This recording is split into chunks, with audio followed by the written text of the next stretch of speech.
Bonjour et bienvenue sur Metadoxa, la chaîne où l'on pense sur ce qu'est la pensée. Superposition quantique de paradigmes et vision intégrative. Celui-là va pas être très simple à expliquer. Le titre peut paraître extrêmement obscur. J'ai essayé de trouver la façon à la fois la plus claire et la plus précise en termes de terminologie pour exprimer ce que je voulais y dire. Mais il y a certains termes effectivement que j'utilise à ma façon et que je vais devoir expliciter. Et donc je vais être amené en fait à conduire tout un raisonnement dans cette vidéo qui va peut-être vous paraître assez éloigné du sujet que je veux traiter, mais parce que je tiens à mener tout un raisonnement transdisciplinaire, et en fait, ce que je vais mettre en évidence dans ce que je vais dire est utilisable dans énormément de domaines de la vie, et potentiellement dans tous les domaines de la vie en réalité. Mais concrètement, de quoi je vais parler? Eh ben en fait, encore une fois, je vais parler des prisons mentales, et d'une façon très subtile dont les prisons mentales peuvent se manifester. Alors, des gens arrivent tout à fait bien à se libérer de ce type d'angle mort, sans forcément maîtriser toute la théorie et toute l'abstraction que je vais vous présenter. Et donc, elle n'est pas obligatoirement nécessaire pour conscientiser ce genre de choses, ça peut se faire d'une manière plus intuitive ou plus expérientielle que ça. Pourquoi est-ce que je passe par cette complexité-là pour mettre en évidence ces choses-là?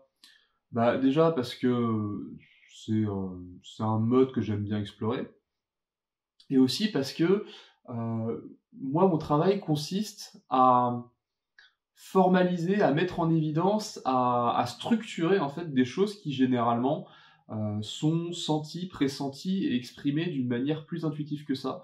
Et j'imagine que c'est un travail important, non pas parce qu'il a vocation à servir à tout le monde, mais parce qu'il a déjà vocation à servir à des gens qui pourraient plus tard devenir des enseignants. Et donc ça leur permet en fait de poser, de structurer des choses qui vont pouvoir se réapproprier par la suite, sans tomber dans toutes sortes de pièges et toutes sortes d'illusions pendant des dizaines d'années, et éventuellement les enseigner par la suite. Donc en quelque sorte, j'essaie de poser des bases réutilisables par toutes sortes de personnes.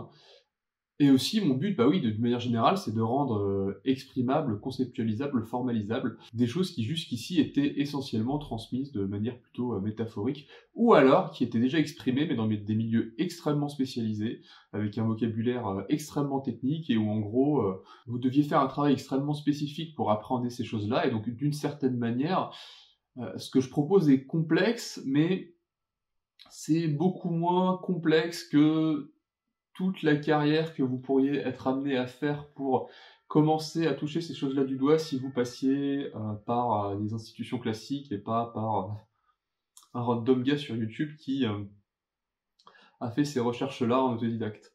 Et en fait, ce que je vais vous expliquer, c'est comment est-ce que vous pouvez vous retrouver à, à avoir complètement raison, parce qu'en fait, la plupart des gens dans leur vie ont complètement raison de leur point de vue. Comment est-ce que vous pouvez vous retrouver à tenir des raisonnements qui, en soi, sont tout à fait justes, cohérents, bien articulés, bien raisonnés, et en même temps, qui s'auto-valident d'une façon assez subtile. C'est-à-dire que euh, la façon habituelle de penser, y compris déjà dans des pensées assez complexes, assez systémiques, voire même métasystémiques, et là on va en parler, y compris dans des niveaux de pensée métasystémiques, il est encore possible en fait de penser le monde d'une manière à n'obtenir que les réponses qui sont compatibles avec la question qu'on a posée. C'est-à-dire qu'en fait on pense le monde d'une certaine façon, on pense qu'on raisonne d'une manière juste, et en fait c'est le cas d'une manière concrète, rigoureuse, sauf que on ne pose que certains types de questions au monde, et donc, vu qu'on ne pose que certains types de questions, bah, le monde ne peut nous fournir que des réponses qui sont compatibles avec les questions qu'on a posées.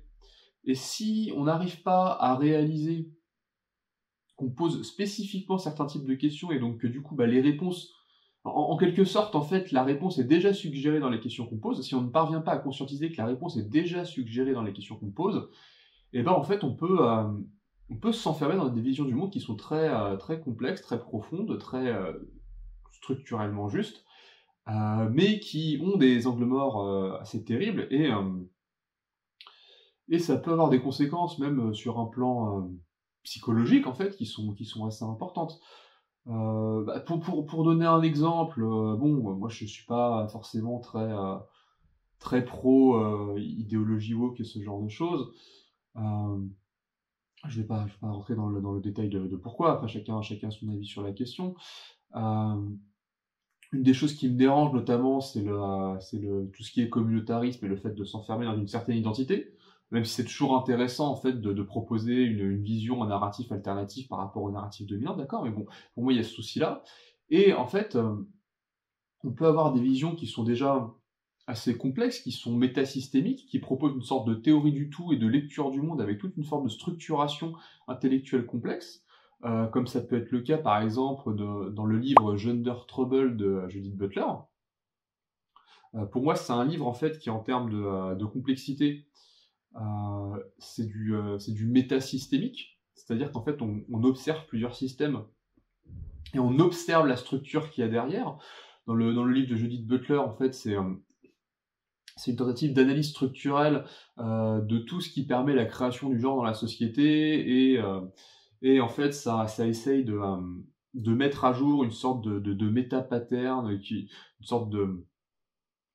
Bon, j'avais creusé ça il y a longtemps, je me rappelle plus dans les détails, mais en gros ça essaye de montrer en fait comment est-ce que on pense le monde forcément depuis des constructions sociales. C'est un truc qui est pensé comme indépassable dans le livre, et ça montre comment est-ce qu'en fait le genre sera toujours construit et comment en fait le but n'est peut-être pas de se libérer des injonctions de genre, mais peut-être de simplement déjà conscientiser qu'elles existent forcément et peut-être jouer avec et tout. En fait, je parle de ça parce que je montrais qu'à la fois c'est une pensée qui est déjà d'un niveau de complexité rare, on en trouve d'autres, hein, mais c'est déjà d'un niveau de complexité rare, et en même temps, moi ça me crève les yeux que ce type de pensée peut très facilement devenir complètement enfermante, communautarisante, et nous donner une vision du monde en fait très oppressante et très pessimiste, puisqu'en fait on va observer une espèce de mécanisme global dans toute la réalité,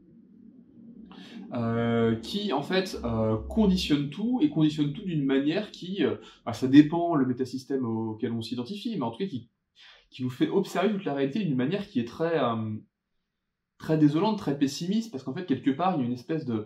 Les gens sont forcés dans des identités qu'ils n'ont pas choisies, et il y a une espèce de truc ontologique derrière qu'on ne peut pas vraiment combattre. C'est le même principe avec la théorie sacrificielle de René Girard, c'est le même principe avec certaines interprétations de l'évolution ou de la thermodynamique, où en quelque sorte tout est lutte, tout est sélection et tout est perte d'énergie, et tout nous conduit vers la mort, et tout ce qu'on peut faire c'est faire que reculer la mort et l'entropie et tout. Donc en fait il y a plein de visions qui sont déjà complexes, qui sont déjà métasystémiques, qui intègrent déjà des notions de systémique relativement avancées, et qui malgré tout peuvent être enfermantes dans le sens où concrètement dans notre vie réelle de tous les jours, elles vont nous mettre dans un mindset qui est assez sombre potentiellement, et qui nous empêche concrètement d'accéder à d'autres modes d'interprétation qui peut-être seraient tout aussi valides, mais qui sont basés sur des paradigmes, des visions du monde, des axiomatiques totalement différentes. Et donc, on pourrait dire que cette vidéo, c'est un peu une introduction. Je ferai peut-être une autre vidéo à part pour traiter encore plus spécifiquement le sujet, mais c'est un peu une introduction pour passer d'une pensée métasystémique à une pensée paradigmatique. D'où viennent ces notions? Ces notions viennent du modèle of hierarchical complexity, qui est un modèle qui fonctionne un peu comme la spirale dynamique, c'est-à-dire avec différents niveaux de complexité qui montent de plus en plus. Sauf que là, en gros, c'est un modèle qui s'intéresse spécifiquement à l'aspect mental, à l'aspect formel, et il y a une logique très, très mathématique derrière ce modèle, là où en fait la spirale a plus une approche culturelle, sociologique, mémétique, mais, mais se concentre pas forcément sur l'aspect formel. C'est-à-dire qu'on peut avoir des gens dans la spirale dynamique qui fonctionnent dans des niveaux de complexité plus élevés, mais qui sur un plan des logiques de raisonnement sont dans des logiques de raisonnement plus simples. Donc en fait, les deux modèles traitent des choses différentes. Et ben là, en fait, ce que j'essaie de vous expliquer, c'est la différence entre un niveau de compréhension métasystémique dans le modèle of hierarchical complexity, donc c'est ça à ce à quoi je me réfère, et une vision paradigmatique. Et ça me semble intéressant, parce que les visions paradigmatiques, elles commencent quand même vraiment à être très rares. Là, on se retrouve déjà dans la pensée complexe assez avancée.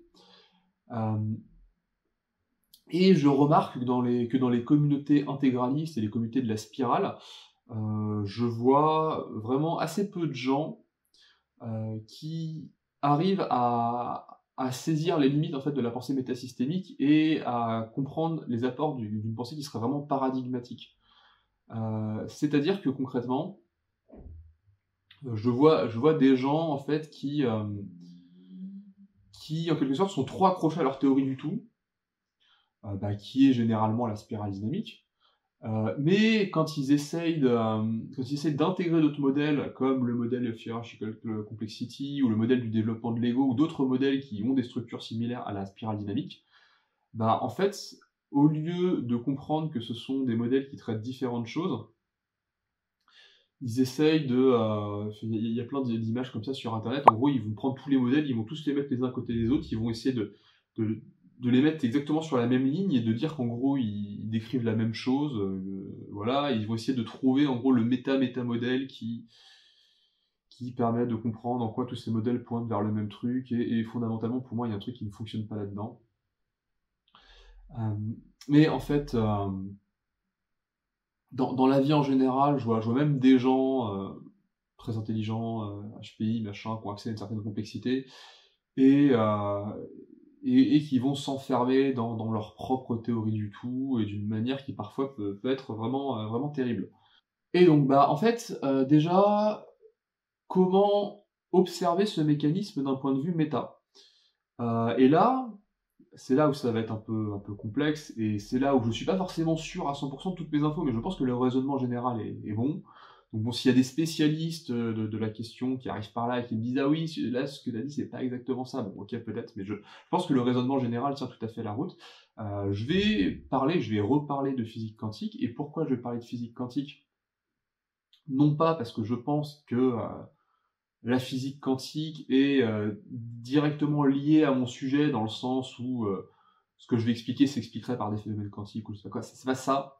C'est que, en gros, pour moi, si on veut comprendre ce qui se passe dans la physique quantique, il y a certaines choses, si on veut les comprendre, il faut adopter une vision paradigmatique du monde. Et donc, il s'agit de comprendre, en fait, les limites de la vision métasystémique. Et pour moi, en fait, il y a des choses qui se passent en physique quantique qui sont souvent très mal comprises, mais quand on les interprète via les niveaux de complexité métasystémique et paradigmatique, et en fait, pour moi, la physique quantique met en évidence les limites de pensée qui n'atteignent pas le niveau paradigmatique.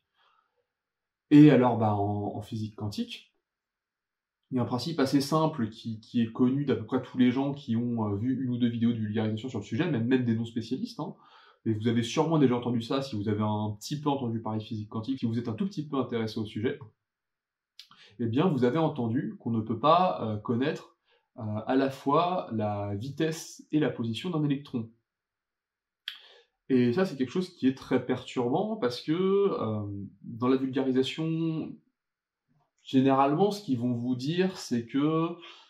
en fait, déjà, ils vont pas toujours vous dire la même chose, et surtout, on a du mal à comprendre, est-ce que, en fait, on peut pas connaître à la fois la vitesse et la position parce que c'est un problème de précision des instruments, parce que comme certains disent, il y a des interférences qui faussent la mesure, ou c'est pas très clair en fait. Pourquoi est-ce qu'on ne peut pas connaître à la fois la vitesse et la position d'un électron? Des gens qui connaissent un peu le domaine, et peut-être qu'on vous dira pas ça dans la vulgarisation, mais des gens qui s'y connaissent un peu plus, vous diront que c'est pas juste un problème de mesure, d'interférence ou je ne sais quoi, mais qu'en fait c'est un problème qui est structurel, qui est lié concrètement à la façon dont les expériences sont menées, à la façon dont le système fonctionne, et en gros, en fait, il est théorisé, et à mon avis c'est juste, que même si on améliorait la précision de nos instruments, même si il y avait des bons technologiques très importants, ce problème resterait plein et entier, ne serait pas réglé, parce que ce n'est pas lié à un problème technique ou un problème de capacité matérielle concrète.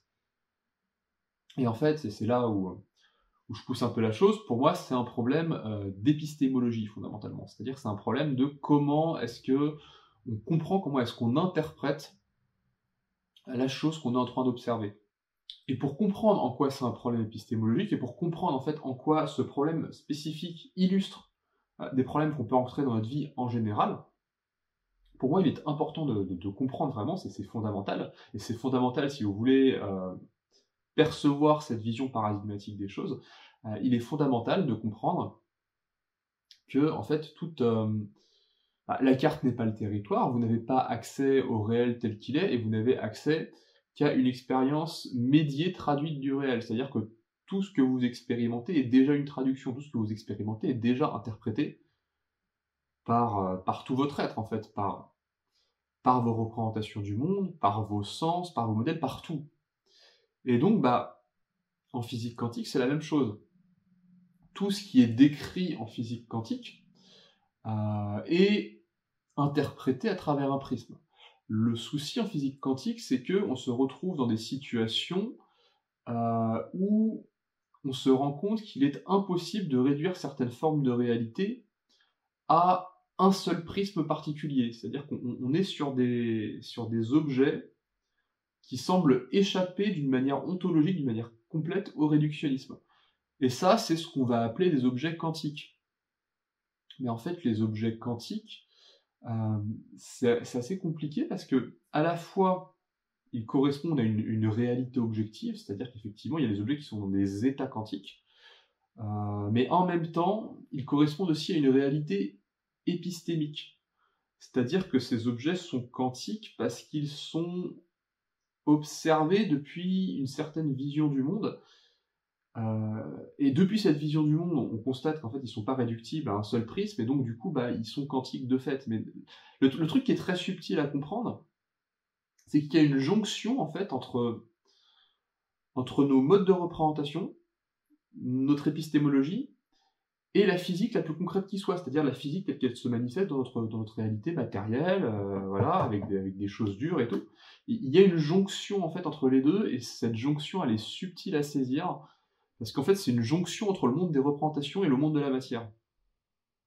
Et c'est là où j'ai dit que cette vidéo elle est assez complexe. C'est parce que je me retrouve face à l'exercice assez compliqué de vous faire saisir cette idée, en gros, plus ou moins en improvisation, en format vidéo et tout. Mais je pense qu'on va y arriver.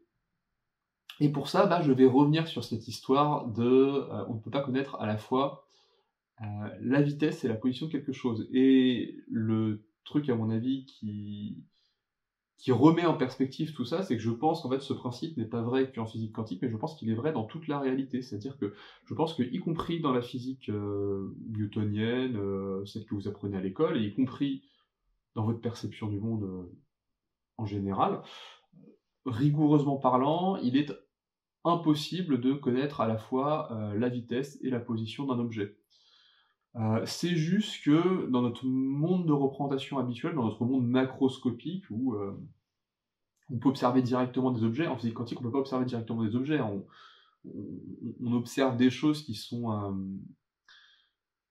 à l'échelle nanométrique, et en fait ce qu'il faut comprendre, c'est que c'est même pas juste que c'est trop petit pour être observé, c'est que par exemple, quand vous vous intéressez à des objets qui sont en dessous de l'échelle de l'atome, ces objets par exemple n'ont pas de couleur, et en fait la lumière fonctionne différemment, c'est-à-dire qu'en fait la couleur, par exemple, ne s'applique qu'à des objets qui font au-delà d'une certaine taille, pour des principes de physique, et donc, en gros, quand on observe des objets à l'échelle nanométrique, nos modes intuitifs de représentation habituels sont inopérants, parce que la réalité à cette échelle-là ne fonctionne pas de cette façon-là, en fait. Bref. Je ne vais pas faire un tunnel sur cette notion-là, mais il faut vraiment comprendre qu'en gros, toutes les limites qu'on voit, en fait, sont des limites qui sont structurelles. Et alors, à la fois, c'est des limites qui sont structurelles, en même temps, c'est des limites qui existent aussi à l'échelle macroscopique.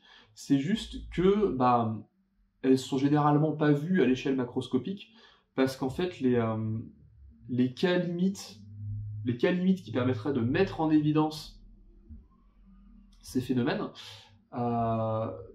n'apparaissent quasiment jamais à l'échelle macroscopique. Quand vous essayez d'étudier un électron, sa nature même, le fait que ce soit un objet qui fondamentalement est immatériel, c'est pas juste une bille, c'est plutôt une espèce de champ d'énergie, voilà. Le fait que ce soit un objet extrêmement petit, en fait, ses propriétés font que, en gros, il n'apparaît que comme des données sur des appareils de mesure, ou des phénomènes indirects, où on peut pas l'observer directement, et le fait que ça apparaisse que comme des phénomènes indirects met en évidence certains phénomènes, là où dans le monde macroscopique, vu qu'on a l'impression d'avoir une espèce de perception directe des choses, c'est pas vrai en réalité, mais vu qu'on a l'impression d'avoir une perception directe des choses, bah, le phénomène est beaucoup moins évident. Mais, à l'échelle macroscopique aussi, vous ne pouvez pas à la fois connaître la vitesse et la position de quelque chose, euh, parce que, en fait, fondamentalement, les notions de vitesse et de position sont structurellement incompatibles. Et ça, c'est très important de comprendre ce que ça signifie.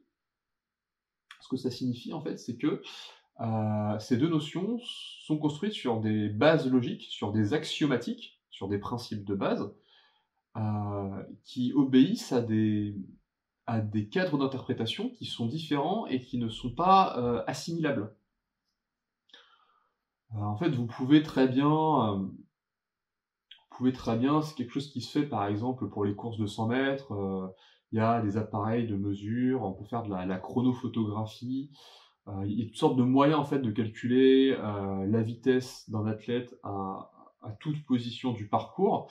Mais en fait, pour le faire, on utilise des abstractions mathématiques et notamment on utilise des fonctions dérivées. En gros, peut-être dire une bêtise, mais en gros le principe c'est que, si je me souviens bien de mes cours de maths, lorsqu'on a un objet qui se déplace, la fonction dérivée permet d'obtenir la vitesse, et la dérivée de la dérivée permet d'obtenir l'accélération, et enfin je sais qu'il y a des choses comme ça. Et donc en fait on va utiliser déjà des modèles mathématiques pour pouvoir à la fois avoir la position et la vitesse en même temps. Donc en fait, c'est pas quelque chose qui est disponible en soi, c'est quelque chose qui est médié par des outils mathématiques. En fait, on a des outils mathématiques qui vont nous permettre d'établir une chose qui, quand on y réfléchit, est assez absurde, qui est que entre un athlète, entre, je sais pas, 10 mètres du parcours et 10 mètres du parcours, donc sur une position donnée, à un endroit où il n'a parcouru aucune distance, 10 mètres, 10 mètres, il allait à telle vitesse. Et moi, j'ai envie de vous poser la question, comment est-ce qu'on peut établir une vitesse si aucune distance n'a été parcourue? On ne peut établir une vitesse si aucune distance n'a été parcourue uniquement que par des abstractions mathématiques, comme les fonctions dérivées.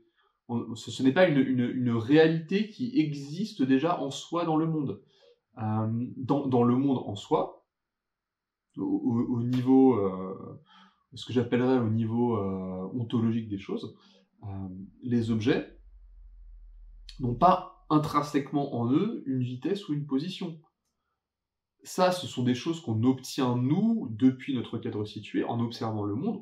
On ne comprend ces choses que dans un cadre interprétatif donné. Et ce cadre interprétatif peut être totalement juste, mais ça reste un cadre interprétatif. Et le cadre interprétatif de la vitesse et de la position sont structurellement incompatibles. Pourquoi ?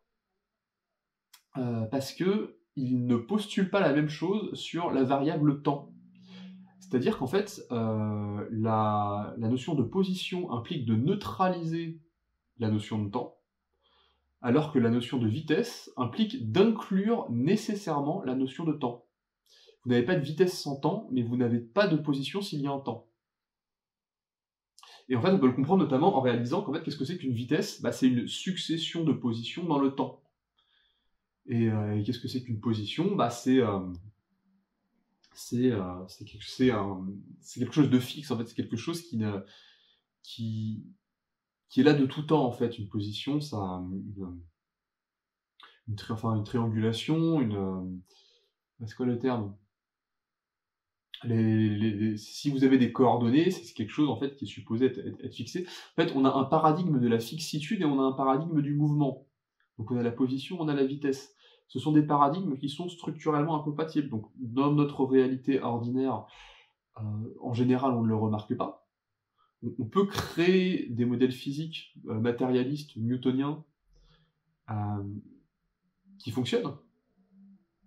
Mais quand on se retrouve confronté à la physique quantique, ça ne fonctionne plus. Et une des choses en fait assez amusantes, c'est que moi, depuis pas mal de temps déjà, je fais la critique du paradigme matérialiste. Et en fait, on pourrait critiquer le paradigme matérialiste en se disant que, en gros, Il ne comprend pas qu'en fait, dans le monde, il y a des choses qui sont plus subtiles, plus évanescentes, non matérielles, ce qui en absolu n'est pas faux, hein. Voilà, et en fait, on pourrait dire, oui, le monde matériel, il est un peu trop...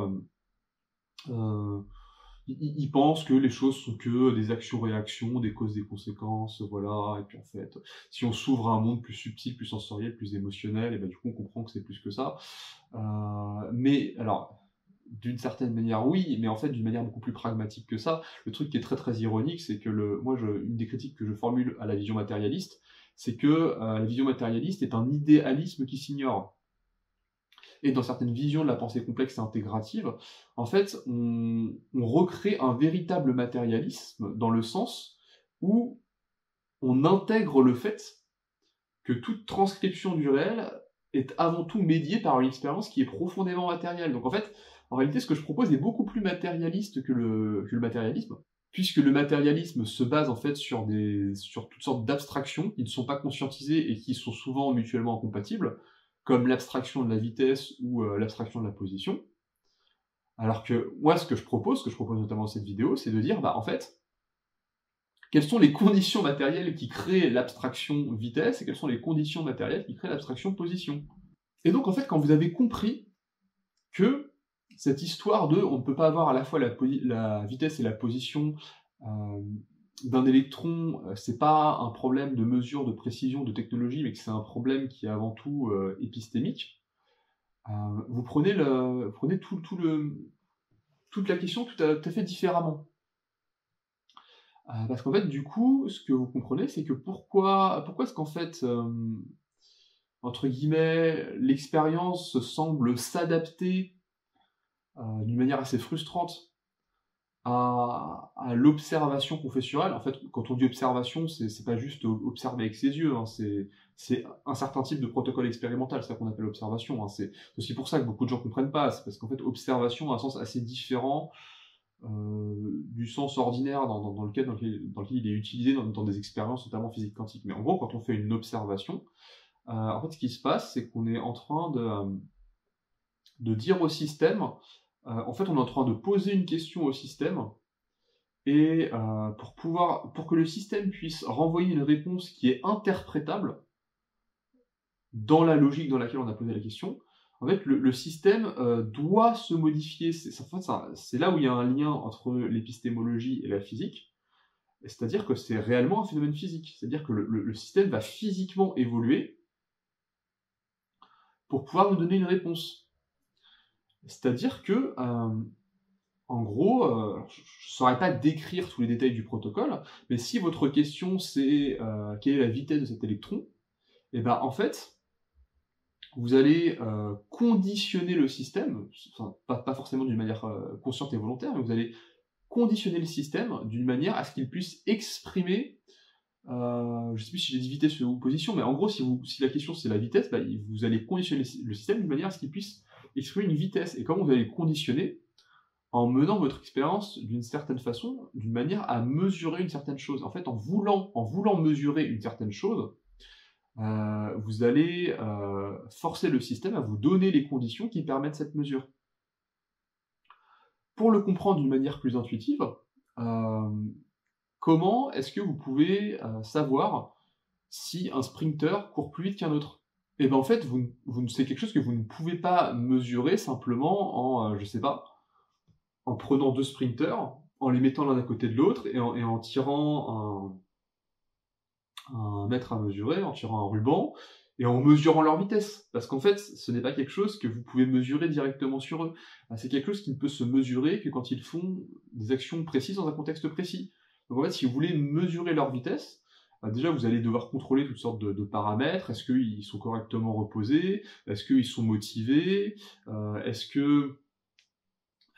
qu'ils vont courir la même distance, dans les mêmes conditions, avec des paramètres en termes de vent identiques et tout? Est-ce que vos appareils de mesure sont correctement calibrés? Voilà, donc vous allez les mettre sur une piste, vous allez peut-être les faire courir plusieurs fois pour faire une moyenne, parce que il peut y avoir... vont peut-être surperformer à un moment et sous-performer à un autre, donc vous allez vouloir avoir un truc plus précis. En fait, vous allez mettre en place tout un protocole qui vous permet en fait de créer la réalité que vous cherchez, et la réalité que vous cherchez, c'est quelle est leur vitesse de pointe, ou quelle est leur vitesse sur 100 mètres, ou ce genre de choses. Donc, en fait, vous allez vraiment créer tout un environnement et plein de conditions qui rend possible l'expression d'un résultat interprétable par rapport à la question que vous avez posée. Et en fait, dans la physique quantique, pour moi, c'est exactement le même phénomène. C'est-à-dire que pour obtenir une vitesse, vous allez créer toutes les conditions qui permettent au système d'exprimer quelque chose qui peut être interprété comme une vitesse. Et pour obtenir une position, bah, vous allez créer toutes les conditions qui permettent au système d'exprimer une position. Alors là, c'est des trucs qui sont exprimés, par exemple, dans l'expérience des fentes de Yoon. Plein de gens ont fait de la vulgarisation sur le sujet, je ne vais pas vous refaire toute l'explication. Mais en gros, vous avez une expérience de physique quantique qui met en évidence que dans différentes situations expérimentales, et ben en fait, un photon peut à la fois s'exprimer comme une onde, comme une particule, ou comme un état quantique qui semble exprimer les deux états en même temps. Et donc en fait, en fonction de la façon dont l'expérience est mise en place, une même entité, une même ontologie en fait, une même entité va exprimer trois états qui semblent fondamentalement différents. Et en fait, toute la subtilité de la chose, c'est que l'ontologie du photon reste toujours la même, mais sa phénoménologie, son expression dans la matière et dans le monde, et dans le monde interprétable, elle change, et elle change même physiquement, parce que elle a été modifiée par le système qui cherche à la mesurer. Et ça, c'est vraiment très très important à comprendre, c'est-à-dire qu'en fait, non seulement en physique quantique, mais dans notre vie en général, on ne fait que observer des ontologies depuis un cadre phénoménologique. C'est-à-dire que tout ce qu'on observe, on force tout ce qu'on observe à se plier au cadre d'interprétation dans lequel on observe les choses. Donc c'est une réalité de conscience, c'est une réalité sensorielle, c'est une réalité épistémique, mais c'est aussi une réalité physique. C'est-à-dire que d'une manière très très concrète, vous n'allez pouvoir observer que les phénomènes physiques qui rentrent dans les questions que vous posez, et lorsque les phénomènes physiques ne rentrent pas dans les questions que vous posez, vous allez même, dans une certaine mesure, conditionner les phénomènes physiques, vous allez agir sur eux d'une manière généralement inconsciente, pour que ces phénomènes physiques rentrent dans les cadres d'interprétation que vous utilisez. Et tout l'aspect assez particulier, assez renversant de la chose, c'est que les êtres humains utilisent des cadres d'interprétation et posent des questions qui peuvent être très différentes. Alors on peut les classer, on peut les rassembler dans des paradigmes communs, mais fondamentalement, plein de gens vivent leur réalité depuis des paradigmes qui sont très différents. Et c'est en ça, en fait, que l'esprit crée la réalité. Ça ne veut pas dire qu'il n'y a pas fondamentalement une sorte de réalité extérieure ou un plan qui est au-delà des interprétations. Ça, c'est le plan ontologique, le plan nouménal, voilà. Ce truc-là existe bel et bien, a priori.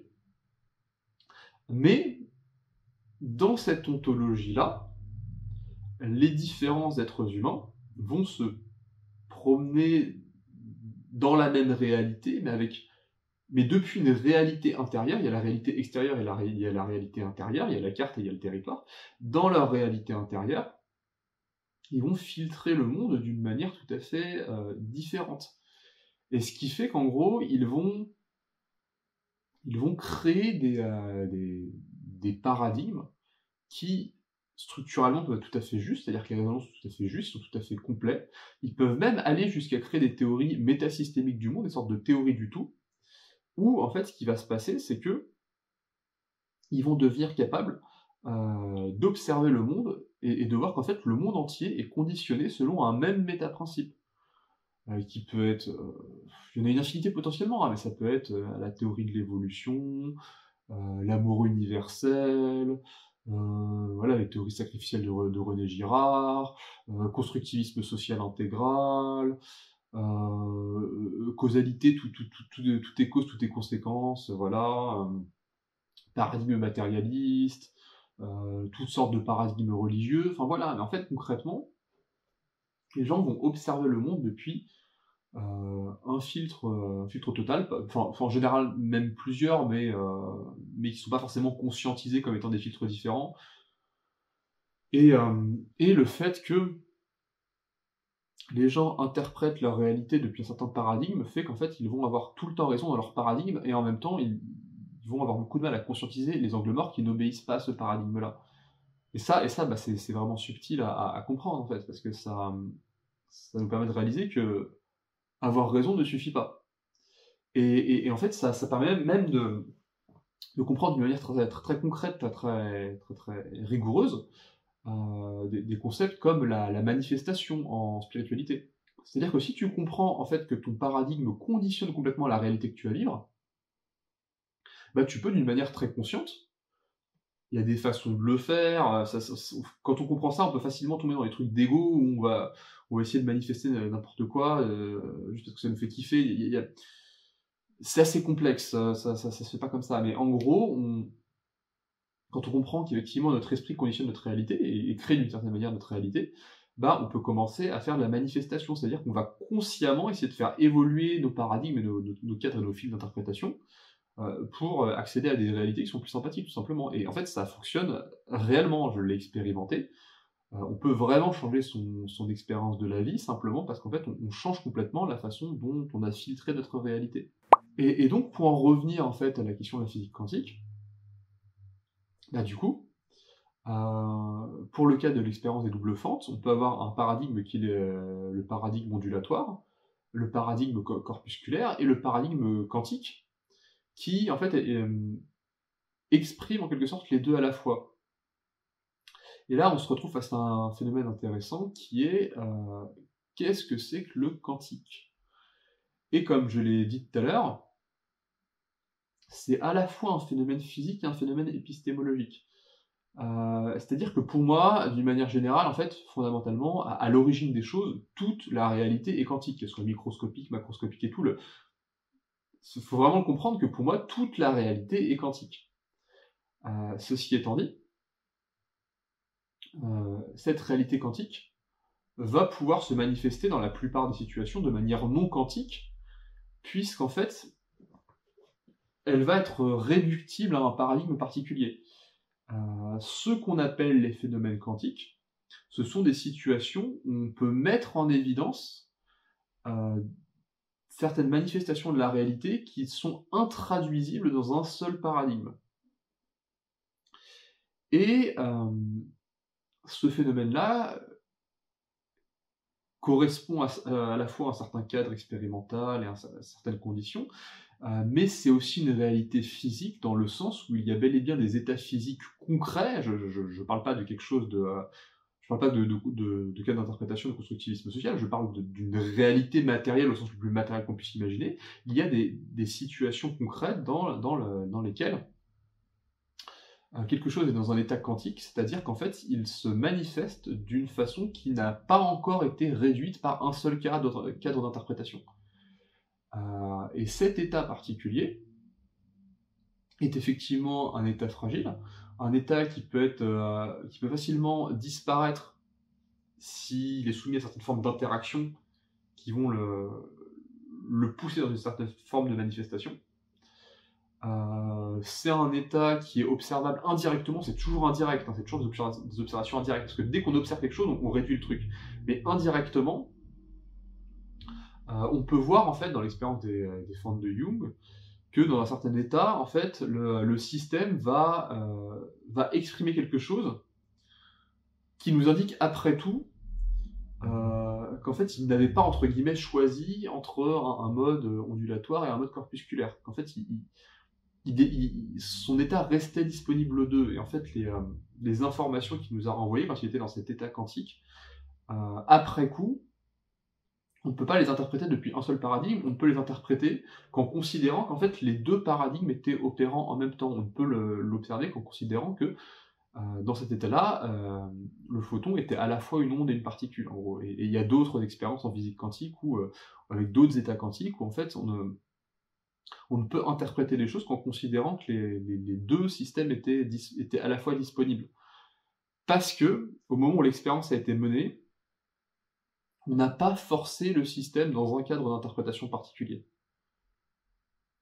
Et ça nous amène à un sujet dont je suis très très loin d'être un expert, mais sur lequel auquel je me suis un petit peu intéressé de loin, de très loin, qui est l'informatique quantique, avec la notion de qubits, de bits quantiques. Et de ce que je crois en avoir compris dans mon cadre d'interprétation, c'est que pourquoi est-ce qu'en fait l'informatique quantique aurait un potentiel que l'informatique classique n'a pas, c'est par le fait de justement pouvoir maintenir les ordinateurs dans des états quantiques. Et donc effectivement, ces états quantiques ne sont pas juste des cadres interprétatifs, des cadres épistémiques, ce sont aussi des cadres physiques. C'est-à-dire que, c'est pas pour rien en fait que c'est une technologie qui est très complexe à mettre en place et qui nécessite des conditions physiques extrêmement particulières.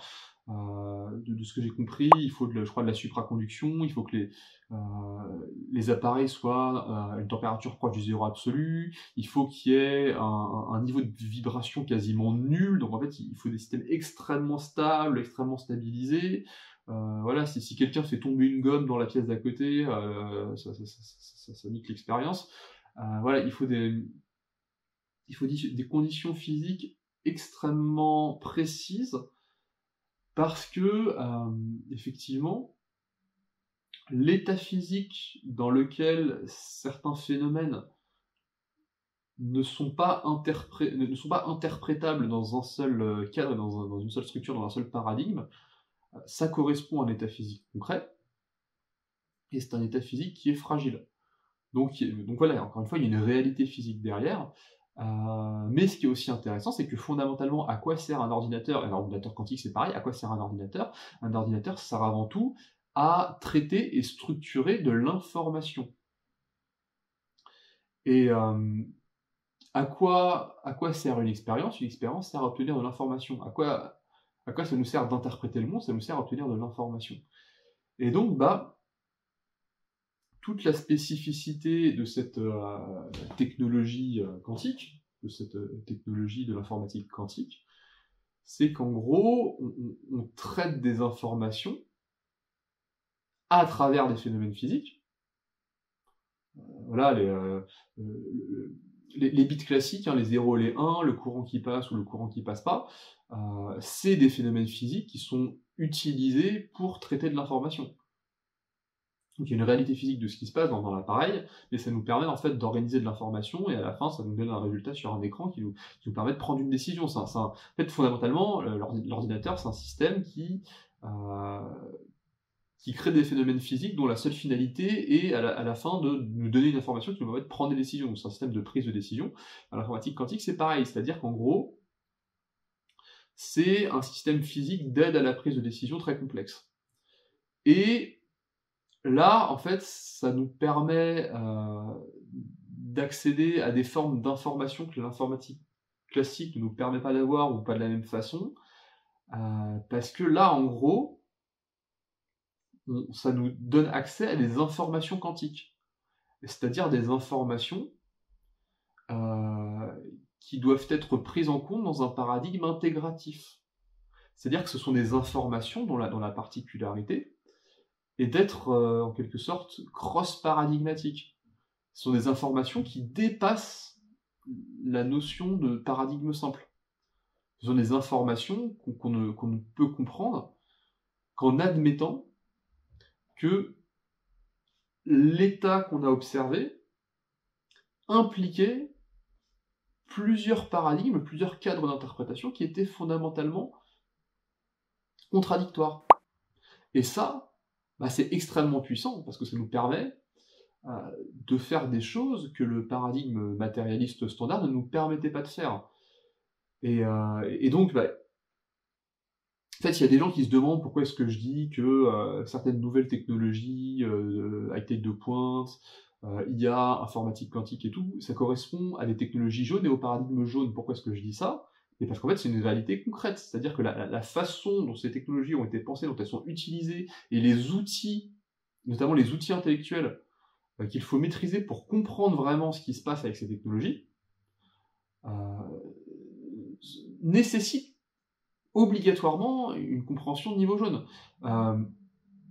Une fois que le protocole a été mis au point, standardisé et tout, des gens qui n'ont absolument pas ce niveau de compréhension peuvent simplement suivre des recettes de cuisine et faire fonctionner le truc et tout, mais en fait, concrètement, ils ne saisiront pas comment le truc a été foutu et quelle est la logique profonde derrière. Et je ne serais pas du tout étonné que les gens qui ont conçu ces technologies avaient sans doute une vision beaucoup plus claire de ce qu'ils faisaient que la plupart des gens qui les utilisent. Et donc voilà, en fait, ça vous permet vraiment de saisir en fait, qu'il y a vraiment un point d'achoppement entre l'épistémologie, le niveau des idées, le plan des idées, le niveau théorique, et la physique la plus concrète qui soit. Tout ça pourquoi? En quoi est-ce que ça peut vous aider dans votre réalité quotidienne? Et là, comme je l'ai dit tout à l'heure, encore une fois, si vous saisissez en fait que votre réalité est forcément médiée, ben vous pouvez choisir le mode de médiation. Et donc vous pouvez accéder à une réalité paradigmatique, ou même éventuellement une réalité cross-paradigmatique. Ça, c'est ce que je fais avec mon modèle d'intégration des dualités. C'est un truc que j'ai déjà traité dans plusieurs vidéos.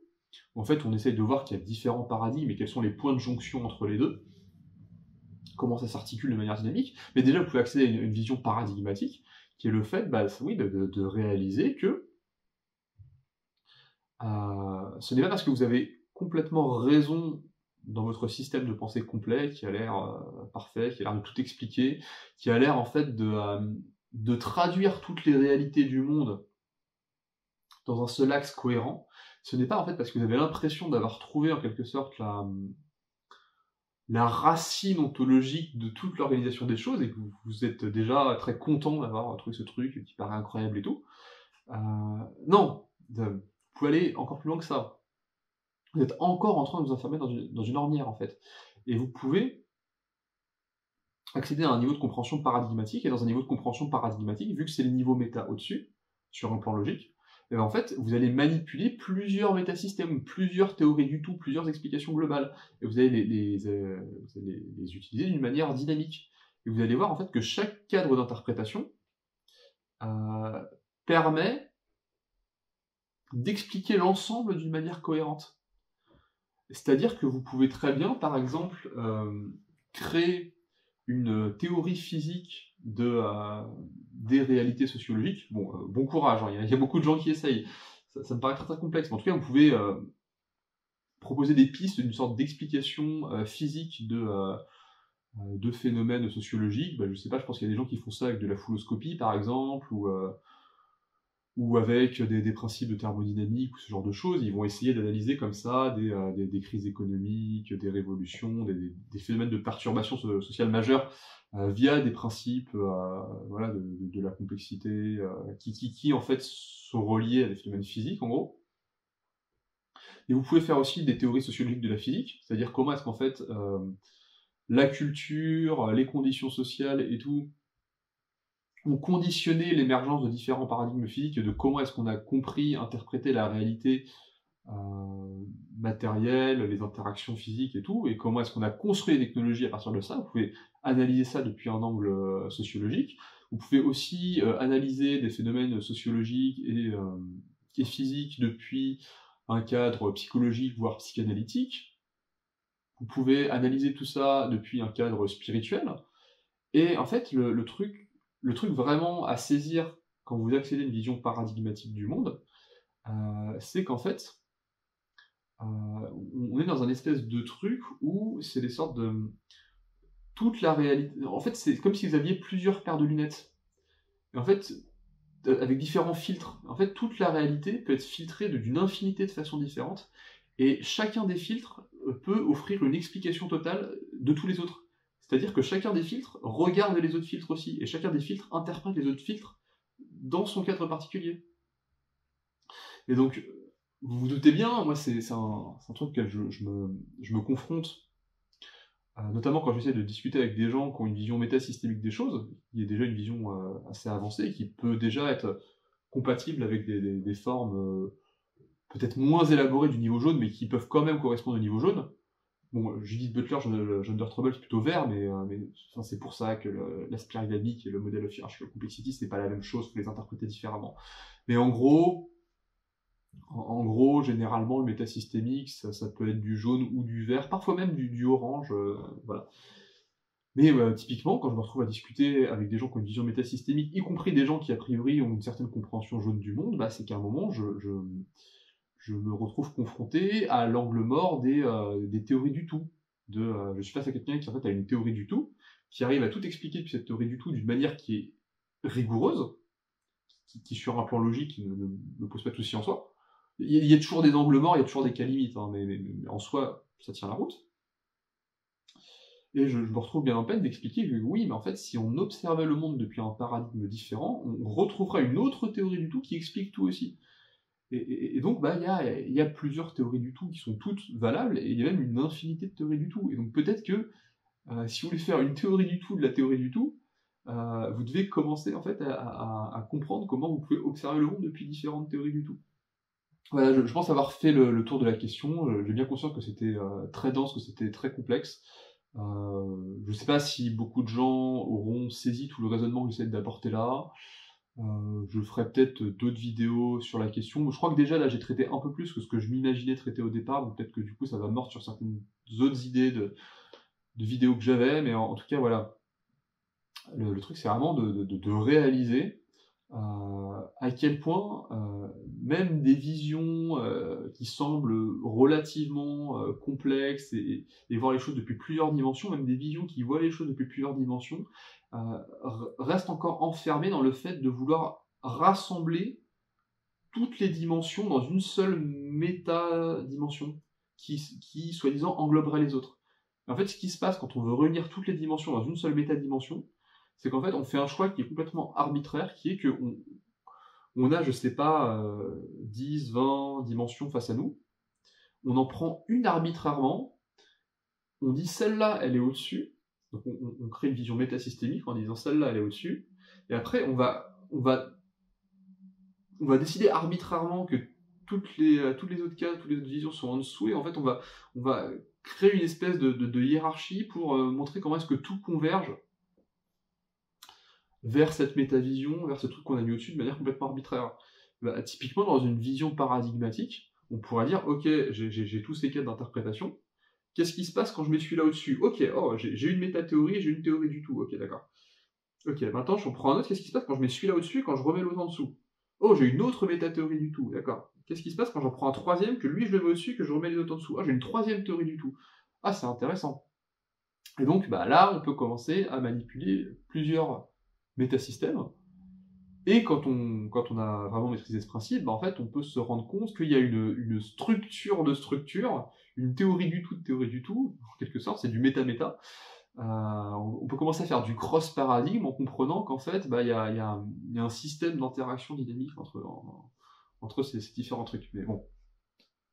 Et ça, bah, je pense que je suis assez débutant sur ce sujet-là, mais c'est ce que j'ai essayé de faire. C'était pas forcément ultra conscient au moment où je l'ai fait, mais on va dire que je l'ai presque découvert a posteriori.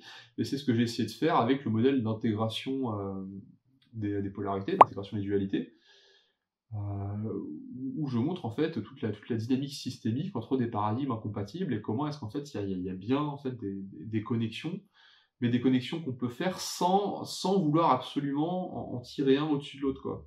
Et bien voilà, merci de m'avoir écouté jusque-là, j'espère que ce travail peut être utile, j'espère que ça peut être utile notamment à des gens qui sont en train de creuser ces notions et qui ont besoin de clarifier certains concepts complexes d'une manière à pouvoir formaliser le truc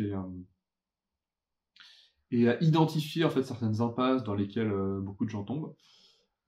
Voilà, si ça vous a intéressé, laissez un pouce, abonnez-vous, parlez-en à d'autres personnes auxquelles vous pensez que ça pourrait intéresser aussi. Et bah salut!